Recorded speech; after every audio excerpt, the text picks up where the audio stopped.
Hi and welcome. I'm Mich Bondesio and this is Creating Cadence, a podcast about what it really takes to work well and live well at a cadence that's more sustainable for us, despite this fast-paced world we live in. I help high-performing founders, creatively minded entrepreneurs, and purpose-driven business owners who want to make an impact without sacrificing themselves to burnout and overwork. I'm also the author of The Cadence Effect and write more about ways to create cadence over on Substack. Creating Cadence is about reimagining work and challenging outdated approaches, exploring ideas around pace, performance, productivity, creativity, regenerative business, digital well-being, and the future of work. Think of it as your regular dose of insight and inspiration to help you build a meaningful work life with a rhythm that's more intentional, more effective, and more sustainable. Whether you're listening on your commute, on a walk, or in between tasks, thanks for tuning in. This is episode 89, the 6th of season 14, published in November 2025, but the interview was recorded in October. The theme for this season is rewriting the rules of work, because the world of work is changing rapidly, and it's up to us as founders and leaders to shape that change more consciously, not just for profit, but for people and planet too. I've been looking at how we do this through the lens of productivity, leadership, and business models that replenish. And today's episode is the second of 3 interviews that I'm doing this season covering these topics. Today I'm chatting with Nonie White, a positive psychology practitioner and coach who is an expert at applying the science of flourishing to entrepreneurship, and in particular, female entrepreneurship. We have an interesting conversation about the true cost of entrepreneurship based on the findings of a research report that she co-authored. But before we get there, a quick news update from me. So the first winter storms have come barreling through and we're all bundled up here in the north of England. I'm also on the tail end of my cold, so pardon if I sound a bit clogged, but this isn't stopping things from happening. I already have a lot of interesting networking and learning events happening on my dance card this November, and in particular, later in the month, I'm looking forward to heading to Liverpool to an event celebrating B Corp's 10-year anniversary. And I'm also heading up to the Kendal Mountain Festival later this month to listen to some interesting talks. So I'm excited for those 2 events. For my ongoing professional development, I'm also currently in the midst of doing a McKinsey Forward 12-week training course. So far, we've covered really interesting concepts and helpful frameworks focused around mindset and performance, and I'm looking forward to diving into the next modules. And then finally, in the last episode, I mentioned my Cadence Catalyst program, which is an 8-week strategic mastermind which will be launching in the first quarter of 2026.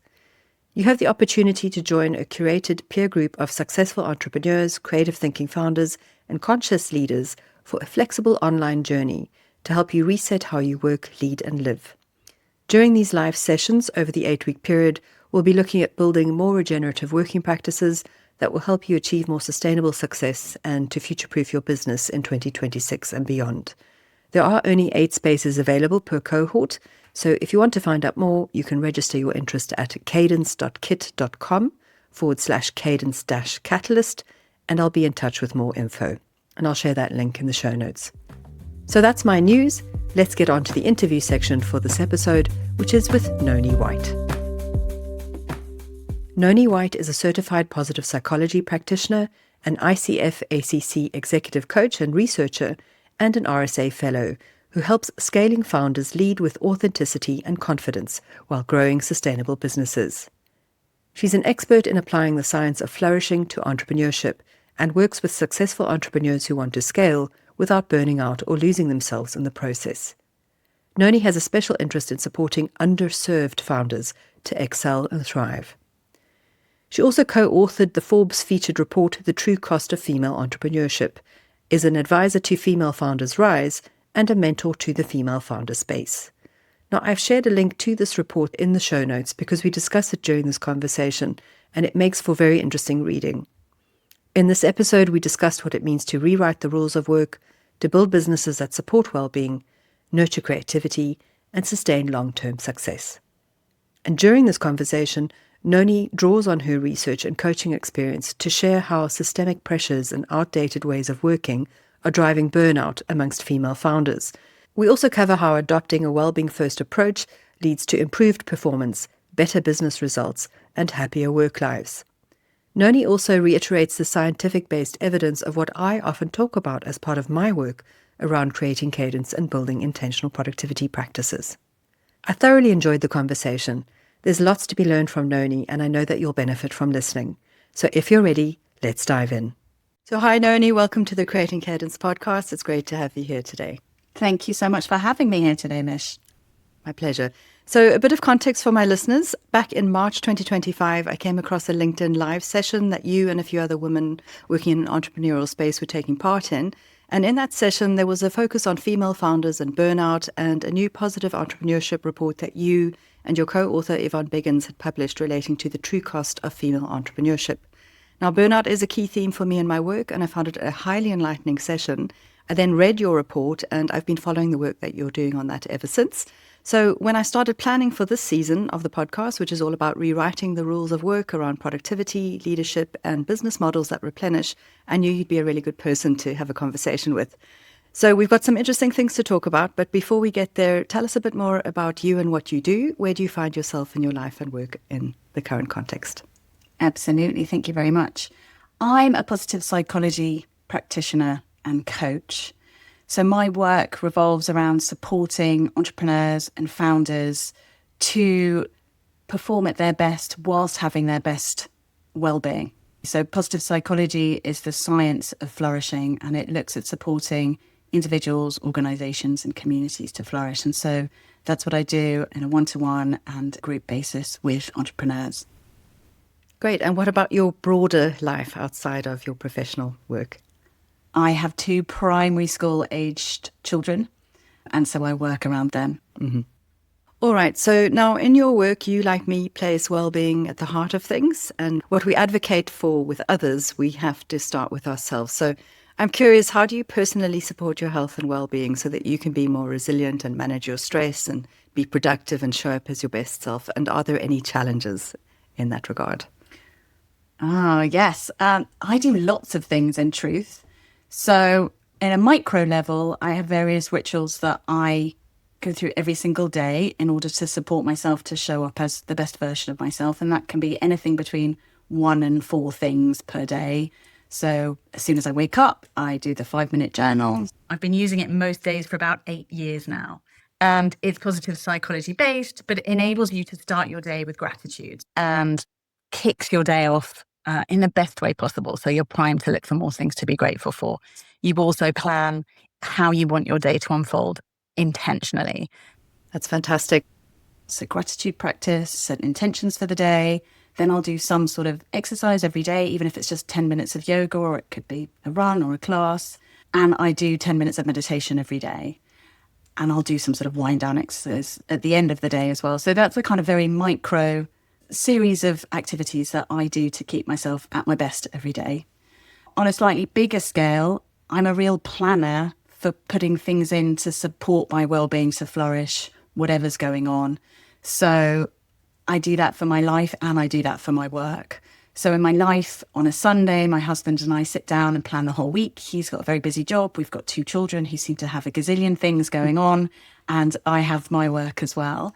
And then we plan the week in terms of, we batch think about healthy eating, so we can batch cook and we can all eat really well whilst being super busy and not having much time. We plan where the kids, what they need, where we are, how we need to support each other. All of those things go into a weekly plan that we do on a Sunday.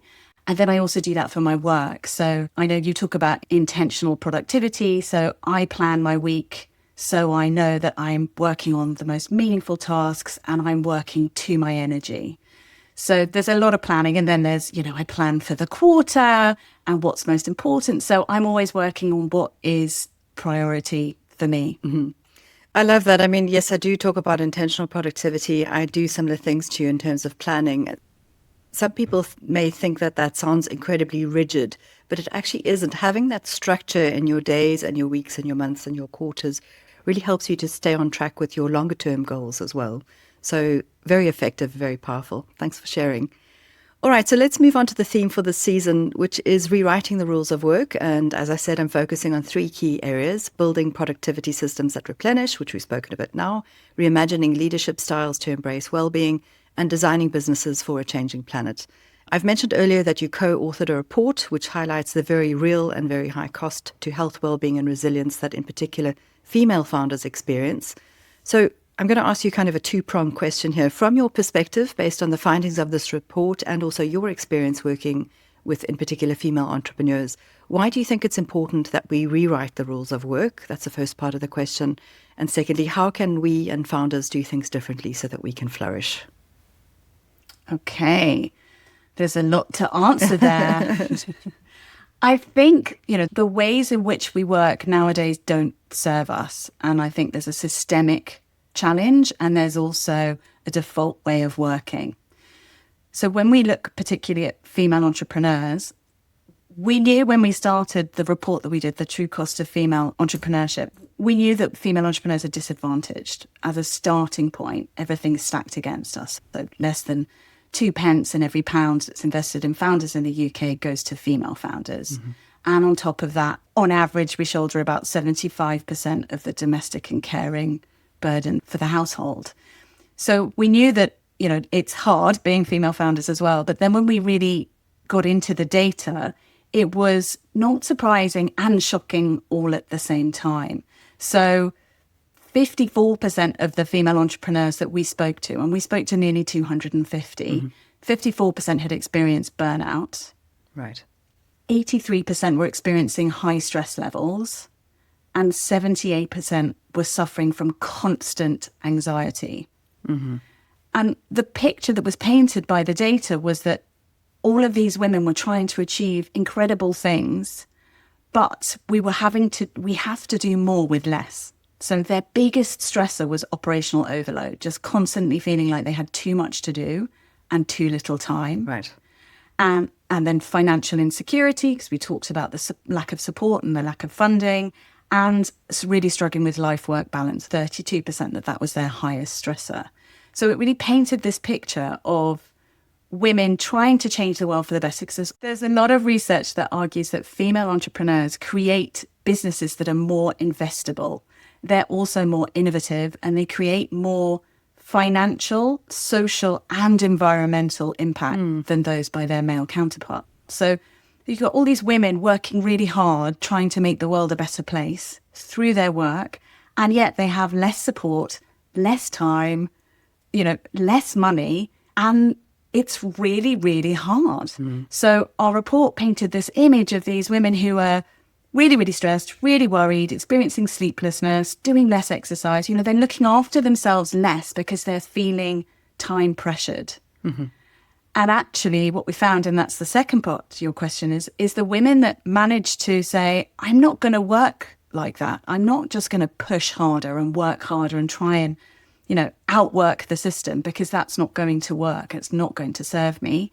The women that chose to work in a different way and create their life and how they work by design, a bit like you and I were talking about, we're privileged enough to do that through our work. The women who chose to do that were actually flourishing. So they weren't burning out and having to give up. They were flourishing and succeeding. Fantastic. Were there any particular practices or activities that they were engaging in to support themselves that stood out? Yes, there were. So this was what was brilliant. We had all this data and we worked with an incredible research analyst who cross-referenced everything, and we were able to pull out the women who felt that they were high-performing and flourishing in their well-being in life and work, and work out exactly what they were doing differently. And so these women prioritised their health and fitness over their finances. So even though there's massive financial insecurity, they made a choice every day, every week to say, I'm going to look after my health and my fitness first, because I know that in the long run, this is going to pay off. So they prioritised health and fitness. Interestingly, they all prioritize time in nature. So the medicinal benefits of being out in nature, which I know you do a lot as well. Mm-hmm. They prioritize mindfulness and spirituality. They all looked for support. So they were very open to support. And in terms of what benefited them the most and their well-being, it was coaches, peers, mentors, and then advisors. They all spent time looking at their negative thought processes. So whether that was journaling or with a coach or with a therapist or maybe with their peers, but they actually had that self-awareness to look at how they were thinking and how that was impacting how they were feeling and what they were doing. And finally, this is the most fun one, they made time for joy.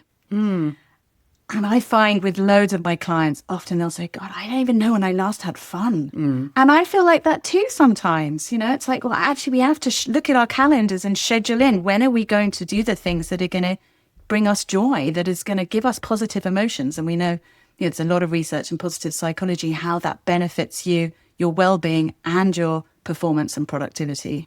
That's fascinating. Thank you so much for going into more depth about the findings. I think it's really interesting that there is that element of self-leadership that's so important, developing those skills to help support ourselves, but then also looking for support outside of yourself, looking for that connection, being willing to ask for help. And that's often so hard, particularly for women, because we're used to shouldering so many levels of responsibility. Absolutely. And I think it's reimagining work where, as an entrepreneur, you do get to choose. We fall back into our old patterns of we must work harder, we must hustle harder, we must, work every minute of the day because that's how we succeed. But actually, the reason most of us are entrepreneurs is to have that autonomy and flexibility. So it's about giving yourself the permission to actually use it and embrace it. And so we can create a working day and a working week that actually works for us, that serves us rather than depletes us. And also, if you're a leader for your team, you've got to model the mode of working that works best for all of us. And you have to be seen to be doing that to inspire other people to know that they can do that too. Mm-hmm. Really interesting. All right. So that brings me to the next question. Actually, it dovetails quite nicely. The podcast is also about how we build a more healthy cadence, rhythm, pace, or flow in our work and our lives. So let's talk a little bit more about your work specifically. With your background in positive psychology, you have a very science-based approach in supporting people to thrive. So why is a focus on things like positive psychology important in that regard? And how does what you do help people to build and maintain momentum in their lives and businesses so they can keep moving forward? Mich, I was reading about your work and listening to your podcast before this conversation, and I was so excited to see how your work maps exactly onto my work. Maybe not exactly, but it's very, very similar. Mm-hmm. So you've got the productivity that replenishes, and then you've got the role of the CEO as the chief energy officer. And actually that speaks to what I do in all of my work. Mm-hmm. So Yvonne and I are working off the back of our report. We put together an organization called Positive Entrepreneurship, which is looking at applying the science of flourishing to entrepreneurship more generally. Mm-hmm. And so at the moment, we're speaking to accelerators and we're working with founders in the earlier stages of their journey to teach them how they can improve their well-being and how that directly maps onto improving their productivity and their performance. So we're teaching them the building blocks of sustainable success. Mm-hmm. And trying to make them realize that actually it's an absolute win-win. It's a no-brainer that when you look after your well-being, when you spend time in nature and, looking for joy and exercising and feeling good and connecting with others, that not only do you feel better, but you think more clearly and you do better.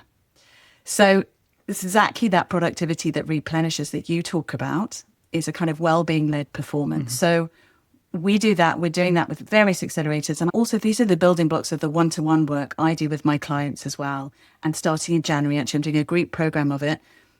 I work towards the notion you talk about, the new CEO. I work with leadership, but it's authentic leadership. So what we do is we're looking to support founders to become more happy, more grounded, more deeply confident in who they are as an authentic leader. Mm-hmm.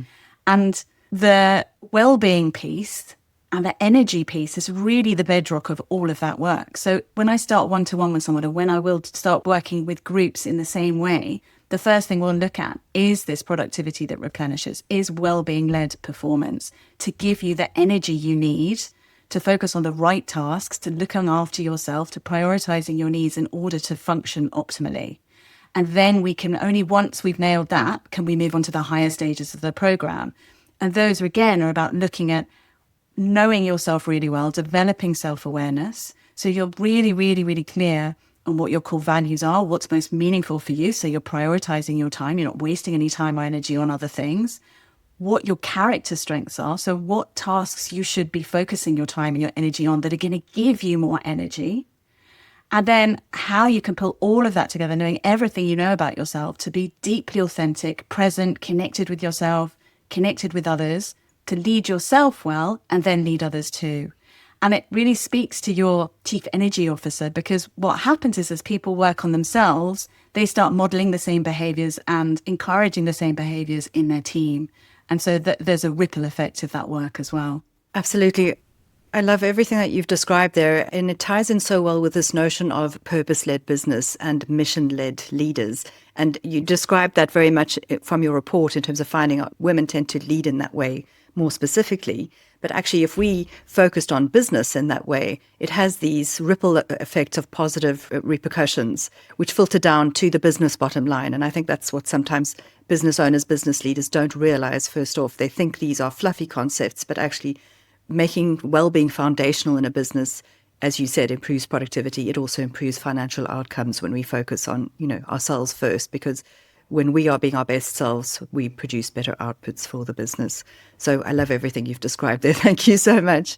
All right, Nonie, so final question for you. Based on your experience of life and work so far, do you have any specific words of wisdom or advice you'd like to share with my listeners? I think it's a really simple thing. Is we are all conditioned to think we just need to work harder to be a success. And I think it's remembering that we're not productivity machines, that we're humans and we have needs. And actually we do best in life when we give ourselves space and time to recognize our needs and prioritize them. That's fantastic. That ties in with what you mentioned just now as well about our values and connecting that with how we work and how we live. When any of that is out of alignment, that affects our ability to, be ourselves. So taking care of our needs is really foundational to that. Thank you so much. All right. So let us know where people can find you online. Yes. So my website is noniewhite.com. And if you go to noniewhite.com/links, there's links to everything I'm working on at the moment. There's also positiveentrepreneurshiп.co is where Yvonne and I work together to look at applying positive psychology more broadly to entrepreneurship. Wonderful. I'll share those links as well as the link to the report as well for people. Thank you so much, Nonie, for your time. It's been a pleasure speaking to you. Thank you. It's been wonderful. What I found really helpful about this conversation with Nonie was in particular the emphasis on a set of simple steps rooted in well-being practices that can underpin the high performance of flourishing, successful founders and entrepreneurs. As Nonie said, when we look after our well-being through exercise and nutrition, when we spend time in nature and look for joy and seek out support and connection with others, not only do we feel better, but think more clearly and do better in business too. It's such a no-brainer. And yet how often do we not embed productivity practices that replenish us into our workflows? And how often do we not prioritize being that chief energy officer to ourselves and our team? If you want to help create positive systems change in the workplace that builds towards a more regenerative future of work, then these simple practices are a very easy way for you to get started and to lead by example. So thanks so much for listening. I'll be back soon with the final interview for this season. But before you go, a few quick notes. If you found this episode helpful, please like or rate the podcast wherever you listen to it. It helps others to find it. For deeper dives into building a more conscious business, subscribe to my Substack at creatingcadence.substack.com. You'll find more about my work at creatingcadence.co, and you can grab a copy of my book at thecadenceeffect.com.